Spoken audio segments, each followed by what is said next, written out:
কয়েকদিন আগে একটা ছোট ডাল বসিয়েছিলাম, দেখুন এখন সেই গাছটা কি পরিমাণ ঝাড়ে পরিণত হয়েছে। এই যে গাছটি দেখতে পাচ্ছেন, সম্ভবত এটি একটি অল্টার ন্যান্থেরা প্রজাতির গাছ, যা সাধারণত বিশল্যকরণী বা রক্ত বিশল্যকরণী নামে পরিচিত।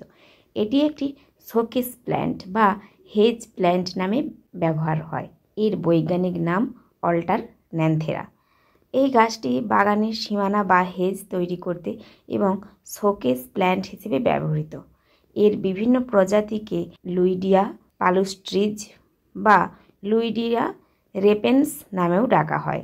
এটি মূলত জলাভূমির ধারে হয়।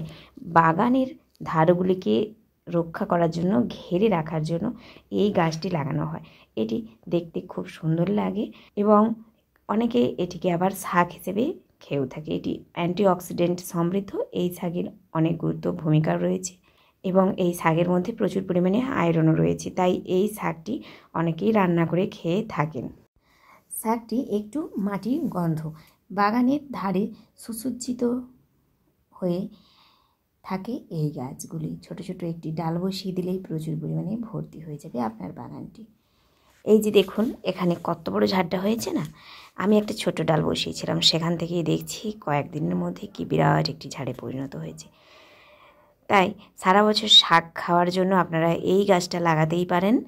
ওপর থেকে ডগাগুলো কেটে নিলেই আবারও কিন্তু প্রচুর পরিমাণে ঝাঁকড়া হয়ে যায়। তো বন্ধুরা, এইভাবেই আপনারা চাইলে আপনাদের বাগানে এই একটি গাছ লাগিয়ে অনেক অনেক গাছ তৈরি করতে পারেন। দেখেছেন আমাদের এখানে কতটা পরিমাণে বড় হয়েছে গাছটি। একটা ছোট গাছ লাগিয়ে যদি এত বড় একটা গাছ পাওয়া যায়, তাহলে আর ক্ষতি কী। আর এই যে গাছটা দেখছেন, এটা কি গাছ জানেন? এটা হচ্ছে বনতুলসী। বনতুলসী এটাও কিন্তু অনেক উপকারিতা রয়েছে। সর্দি, কাশি, হাঁপানি, সমস্ত রকমের ঠান্ডা লাগার ক্ষেত্রে এই তুলসীর গুরুত্ব অনেক। রাম তুলসী, কৃষ্ণ তুলসীর মতো বন তুলসীটাও কিন্তু খাওয়া যায়।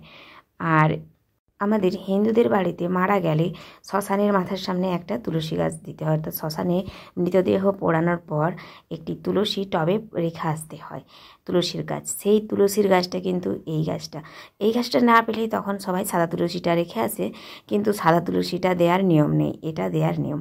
অবশ্য সবার বাড়িতে নিয়ম সব এক না, যাদের এখানে যেমন নিয়ম তেমনই পালন করা হয়।